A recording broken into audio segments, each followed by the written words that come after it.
2024 లేదా 25లో డిగ్రీ లేదా బీటెక్ చదివారా? సాఫ్ట్‌వేర్ జాబ్ కోసం ఎదురు చూస్తున్నారా? అయితే కోడ్ జ్ఞాన్ 100 డేస్ కోర్సులో చేరండి. జాబ్ సాధించండి. భారత్ పాకిస్తాన్ల మధ్య యుద్ధం ఎందుకు ఆగింది? ఇది ఒక పెద్ద $1 మిలియన్ క్వశ్చన్‌గా మారిపోయింది. అయితే దీని వెనక ఉన్నటువంటి బలమైన కారణాలు ఇప్పుడిప్పుడే వెలుగు చూస్తున్నటువంటి పరిస్థితి. భారత్ జరిపినటువంటి దాడుల్లో కీలకమైనటువంటి పాకిస్తాన్ అణు స్థావరాలు ధ్వంసమయ్యాయా? దీని ఫలితంగా రేడియేషన్ లీకేజ్ సమస్య ఉత్పన్నమవుతుందా? ఈ అంశాన్ని అగ్రరాజ్యం అమెరికా ముందర నివేదించిందా? ఈ క్రమంలోనే భారత్ని ఒప్పించేటువంటి ప్రయత్నం అగ్రరాజ్యం చేసిందా? ఇప్పుడు వస్తున్నటువంటి సోషల్ మీడియా న్యూస్ అలానే కొన్ని అంతర్జాతీయ మీడియాలో వస్తున్నటువంటి కథనాలు ఆసక్తికరంగా మారుతున్నాయి. భారత్ పాకిస్తాన్ల మధ్య యుద్ధం ఆగిపోవడానికి రేడియేషన్ లీకేజ్ సమస్య ప్రధాన కారణం అనేటువంటి అంశాన్ని విశ్లేషిస్తున్నాయి. ఇందులో వాస్తవం ఎంతవరకు ఉంది, చూపిస్తున్నటువంటి ఆధారాలు ఏంటి, ఒకసారి విశ్లేషించేటువంటి ప్రయత్నం చేద్దాం. ఓవరాల్గా జరిగినటువంటి పరిణామాల్ని అనేక సంస్థలు రిపోర్ట్ చేస్తూ వస్తున్నాయి. ఆ క్రమంలోనే పాకిస్తాన్లో జరిగినటువంటి దాడులు, ముఖ్యమైనటువంటి కొన్ని స్థావరాల విషయంలో అణు స్టోరేజ్ ఉన్నటువంటి ప్రదేశాలని భారత సైనిక దళాలు టార్గెట్ చేశాయి. అక్కడ జరిగినటువంటి విధ్వంసం ఫలితంగా ఈ అణు ఇంధనం లీకేజ్ అవుతుంది, రేడియేషన్ సమస్య మొదలవుతుంది అనేది దాని సారాంశం. ఒకసారి దాన్ని విశ్లేషిద్దాం. ఇది ట్రిబ్యూన్లో వచ్చినటువంటి కథనం. ఈ కథనాన్ని బట్టి చూస్తే satellite images show significant damage to pox critical air bases link to it's nuclear capability. అంటే అణు సామర్థ్యానికి సంబంధించి లింక్ చేసినటువంటి కొన్ని ఎయిర్ బేసెస్ని భారత్ అటాక్ చేసింది. వాటి ఫలితంగా కొత్త సమస్యలు వస్తున్నాయి అనేటువంటి సంకేతాలు చూపిస్తున్నాయి. Pakistani bases hit by IAF include Rafiqui air base, Shorkot, అలానే Nur Khan air base Rawalpindi, Murid in Chakwal, Rahimyar Khan, అలానే సుకూర్ అండ్ చునియాన్. ఈ ప్రాంతాల్లో జరిగినటువంటి దాడులు ఇవన్నీ కూడా ఇది పస్రూర్ అండ్ సియాల్కోట్లో ఉండేటువంటి ప్రాంతాలు. ఈ ప్రాంతాల్లో జరిగినటువంటి అటాక్స్ న్యూక్లియర్ ఇంధనం లీకేజ్కి, రేడియేషన్ సమస్యకి దారితీస్తుంది అనేది ప్రధానమైనటువంటి విశ్లేషణ. బిఫోర్ ఆఫ్టర్ పేరుతో కొన్ని ఇమేజెస్ కూడా, శాటిలైట్ ఇమేజెస్ కూడా, ఇది బిఫోర్ ఉన్నటువంటి పరిస్థితి, తర్వాత ఆఫ్టర్ సన్నివేశం. ఇది బిఫోర్ ఉన్నటువంటి సీను, ఇక్కడ చూస్తే ఆఫ్టర్ సన్నివేశం ఇది. సో ఇటువంటి వాటిని చూపించడం ద్వారా ఇది అసలు పస్రూర్ ఎయిర్ డిఫెన్స్ రాడార్, ఈ రాడార్లన్నింటినీ కూడా ధ్వంసం చేశారు. అక్కడ జరుగుతున్నటువంటి అక్కడ ఉన్నటువంటి స్టోరేజ్, అంటే గతంలో తీసుకున్నటువంటి నిర్ణయాల ఫలితంగా వివిధ ప్రాంతాల్లో ఈ న్యూక్లియర్ బాంబ్స్కి సంబంధించి, అణు వార్ హెడ్లకు సంబంధించినటువంటి స్టోరేజ్ ఉన్న ప్రాంతాలు ఉన్నాయి. ఎందుకంటే వీటిని స్టోర్ చేసేటువంటి క్రమంలో చాలా జాగ్రత్తలు తీసుకుంటారు. ఇలాంటి కథనాలే మరికొన్ని కూడా ఉన్నాయి. అలానే US department of energy deploys air craft to Pakistan. ఎందుకు పంపించింది, ఎయిర్ క్రాఫ్ట్ని ఎందుకు పంపించింది, అది కూడా ఎనర్జీ డిపార్ట్మెంట్ ఎందుకు పంపించింది అనే దాని మీద ఈ కథనం ఉంది. ఖచ్చితంగా ఇక్కడ న్యూక్లియర్ లీకేజ్ అనేది జరుగుతుంది. ఇక్కడ ఈ సైట్స్ చూస్తే కనుక పాక్ పారామిలిటరీ సైట్స్ కొన్నిటి పేరు లిస్ట్ కూడా ఇచ్చారు. ఈ కథనంలో కూడా nuclear sites, Pakistani paramilitary and nuclear sites including Nur Khan, Sargodha, అలానే జాకోబాబాద్, ఇంకోటి భోలారి అండ్ కిరాణా హిల్స్. ఈ ప్రాంతాల్లో జరిగినటువంటి స్ట్రైక్స్ వీటికి సంబంధించి, కిరాణా హిల్స్లో చాలా పెద్ద స్టోరేజ్ ఉంది. కొండ దిగువ ప్రాంతంలో న్యూక్లియర్ వార్ హెడ్స్ని పాకిస్తాన్ స్టోర్ చేసింది. అవసరమైనటువంటి సందర్భంలో దానికి అనుబంధంగా ఉన్నటువంటి ఎయిర్ బేస్ నుంచి ఎక్కడికి కావాలంటే అక్కడికి షిఫ్ట్ చేసి అక్కడి నుంచి ప్రయోగించేందుకు కావాల్సినటువంటి వ్యవస్థలు ఏర్పాటు చేసుకోవాలనుకుంది. నూర్ఖాన్ ఎయిర్ బేస్ దీనికి సమీపంలో ఉండేటువంటి ప్రదేశం. దీనికి సంబంధించినటువంటి కొన్ని దృశ్యాలు కూడా వెలుగు చూసినాయి. ఇక్కడే అణు ఇంధనానికి సంబంధించినటువంటి ఆధారాలు ఉన్నాయి లేదా స్టోరేజ్ ఉంది అనడానికి ఆధారాలు ఏంటి అనే దానికి కూడా ఒక సమాధానం ఉంది. ఇది గతంలో bulletin of the atomic scientist వీళ్ళు రిలీజ్ చేసినటువంటి డేటా ప్రకారం చూస్తే పాకిస్తాన్లో 2023 నాటి డేటా అయితే 2025 వరకు ఉన్నటువంటి ప్రొజెక్షన్స్ ఇందులో పెట్టారు. వాళ్ళ దగ్గర ఉన్నటువంటి ఆయుధ సంపత్తి, వార్ హెడ్స్ దేనికి కనెక్ట్ చేస్తారనే దాని మీద కూడా అప్పుడున్నటువంటి ఎస్టిమేషన్స్ ప్రకారం 170 వార్ హెడ్స్, ఇప్పుడు కూడా 170 అనే చెప్తున్నారు 2025లో కూడా.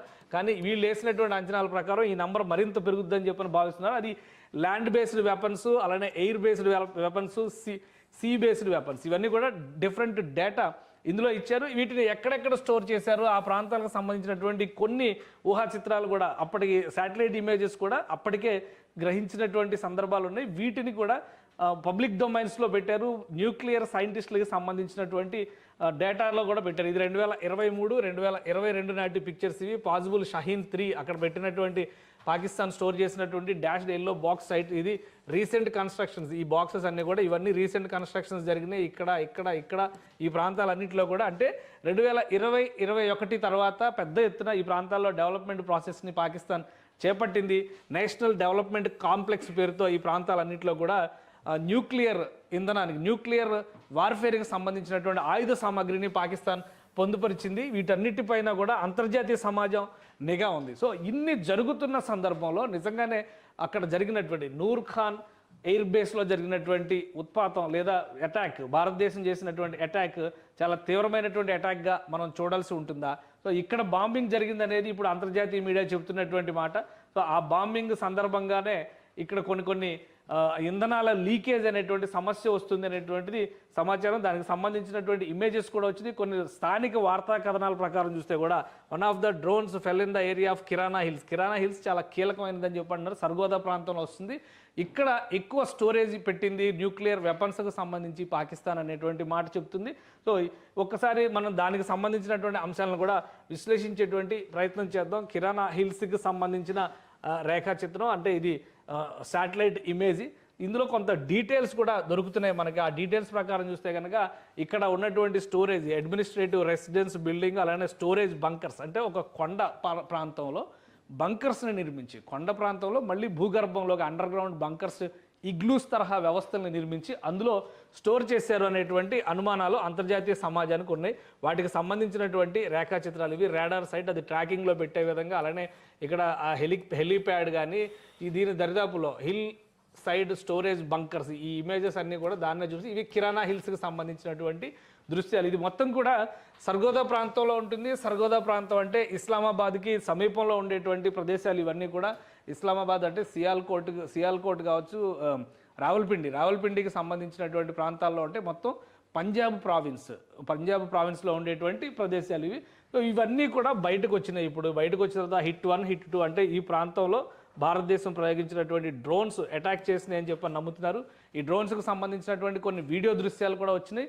ఎత్తైనటువంటి కొండ పైకి ఉంటుంది, కొండకు మళ్ళీ కొండ గర్భంలోకి మళ్ళీ ఇక్కడ ఒక సొరంగం లాగా తవ్వి అందులో ఇగ్లూస్ తరహా వ్యవస్థను ఏర్పాటు చేసి ప్రత్యేకంగా వాటిని భద్రపరిచారు. అవసరమైనటువంటి ప్రాంతానికి తరలించేందుకే ఇక్కడ అతి సమీపంలో ఒక ఎయిర్ బేస్ను కూడా నిర్వహిస్తోంది పాకిస్తాన్ అనేది సారాంశం. సో మొత్తం అటాక్ జరిగిన తర్వాత, భారతదేశం అటాక్ చేసిన తర్వాత ఇండియన్ ఎయిర్ ఫోర్స్కి సంబంధించినవి లేదా మన స్ట్రైక్స్ జరిగిన తర్వాత జరిగినటువంటి పరిణామాలు, ఇక్కడ పెద్ద పెద్ద భారీ గుంతలు ఏర్పడ్డాయి. ఇవన్నీ కూడా ఆ అండర్ గ్రౌండ్ టన్నెల్లోకి వెళ్ళేటువంటి మార్గాలు మొత్తం ధ్వంసమైనాయి. అదే క్రమంలో ఈ వార్హెడ్లకు సంబంధించి, అణు వార్హెడ్లకు సంబంధించినటువంటి వ్యవస్థలు కూడా కొలాప్స్ అయినాయి. వాటి నుంచే న్యూక్లియర్ రేడియేషన్ అనేటువంటి సమస్య మొదలవుతుంది అనేటువంటి అనుమానాలు ఉన్నాయి. సో ఈ ఇమేజ్ చూడండి, ఇది జూమ్ చేసి చూస్తే ఇంత పెద్ద గొయ్యలు పడినట్టుగా ఈ చిత్రాల్లో తెలుస్తుంది. సో ఇవి ఖచ్చితంగా ఈ టన్నెల్ ఎంట్రన్సెస్ కావచ్చు అనేటువంటి అనుమానాలు ఉన్నాయి. ఇది మొత్తం కూడా కిరాణా హిల్స్కి సంబంధించి సర్గోదా ప్రాంతంలో జరిగినటువంటి దృశ్యాలు. సో వీటి వలన ఇప్పుడు ఆందోళన చెందుతున్నటువంటి పరిస్థితి ఉంది పాకిస్తాన్. ఒకవేళ రేడియేషన్ సమస్య అంటూ వస్తే, ఇప్పుడు న్యూక్లియర్ బాంబు వేరే దేశం మీద వేస్తే హ్యాపీగా ఉంటుంది, కానీ వాళ్ళ దేశంలోనే పేలితే మొత్తం అక్కడ ఉన్నటువంటి వ్యవస్థలన్నీ కూడా సర్వనాశనం అయ్యేటువంటి ప్రమాదం ఉంటుంది. ఈ భయంతోనే పాకిస్తాన్ అమెరికా సహకారాన్ని కోరినట్టుగా, అమెరికా వెంటనే దానిలో ఇన్వాల్వ్ అయ్యి ఒక ప్రత్యేకమైనటువంటి విమానంలో కొంతమంది నిపుణుల్ని రావల్పిండి పంపించారు. అంటే లాహోర్లో ల్యాండ్ అయ్యి అక్కడి నుంచి రావల్పిండి వెళ్ళినట్టుగా కొన్ని వార్తా కథనాలు వస్తున్నాయి. వీటిని చూసిన తర్వాతే అందరికీ కూడా అనుమానం కలుగుతుంది. ఈ ప్రాంతంలో యుద్ధం ఆగిపోవడానికి ప్రధానమైనటువంటి కారణం న్యూక్లియర్ లీకేజ్ సమస్య, అంటే రేడియేషన్ సమస్య ఉత్పన్నం కావడమే పాకిస్తాన్ ఆందోళనకు ప్రధానమైనటువంటి కారణం. భారతదేశంతో యుద్ధం చేయాలనే ఉత్సాహం బహుశా ఉండవచ్చు, ఎందుకంటే వాళ్ళు సంబరాలు చేస్తున్నటువంటి తీరు చూస్తే. కానీ అక్కడ లీకేజ్ అవుతున్నటువంటి సమస్య కనుక పెద్ద సమస్యగా మారితే ఆ ప్రాంతాలన్నీ కూడా విపత్తులో కూరుకుపోయేటువంటి ప్రమాదం ఉంటుంది. కాబట్టి అంతర్జాతీయ సమాజం సహకారం కోరేటువంటి క్రమంలోనే అగ్రరాజ్యం దౌత్యాన్ని, మీడియేషన్ని పాకిస్తాన్ ప్రోత్సహించింది. అలానే అగ్రరాజ్యం పెట్టినటువంటి కండిషన్స్ని అంగీకరించి ముందుగా భారతదేశంతో కాల్పుల విరమణ ప్రతిపాదనని పాకిస్తాన్ చేసినట్టుగా భావిస్తున్నారు. ఈజిప్ట్ నుంచి కూడా ఒక స్పెషల్ టీమ్ ఈ రేడియేషన్ సమస్యను పరిష్కరించడం కోసం ప్రత్యేక విమానంలో వెళ్తున్నట్టుగా తెలుస్తుంది. ఎంతవరకు వాస్తవం అనేది, ఎందుకంటే ఇందులో ఎక్కడ కూడా అధికారికమైనటువంటి కన్ఫర్మేషన్ లేదు. ఈ దృశ్యాలకు సంబంధించినటువంటి చర్చ ఈరోజు భారత మిలిటరీ అధికారులు చేసినటువంటి ప్రెస్ కాన్ఫరెన్స్లో కూడా డిస్కషన్కి వచ్చింది. కానీ ఆ ప్రాంతాల్లో ఏమున్నాయో మనకు తెలియవు. సైనిక పరమైనటువంటి యాక్టివిటీ ఎక్కడైతే ఉందో అక్కడ మాత్రం టార్గెట్ చేసి మేము లక్ష్యాలను కొట్టాం కాబట్టి మిగతా సమాచారం మాకు తెలియదు, మీరు చెప్తేనే తెలుస్తుందని చెప్పని భారత సైనిక అధికారులు కూడా ఈ అంశంపైన సమాధానాన్ని దాటవేశారు. సో మొత్తం మీద ఒక కీలకమైనటువంటి 4 ఎయిర్ బేస్ల్ని, సైనిక స్థావరాల్ని భారత సైన్యం దెబ్బకొట్టింది. వాటిలో న్యూక్లియర్ వెపన్స్కి సంబంధించిన స్టోరేజ్ వ్యవస్థలు ఉన్నాయి.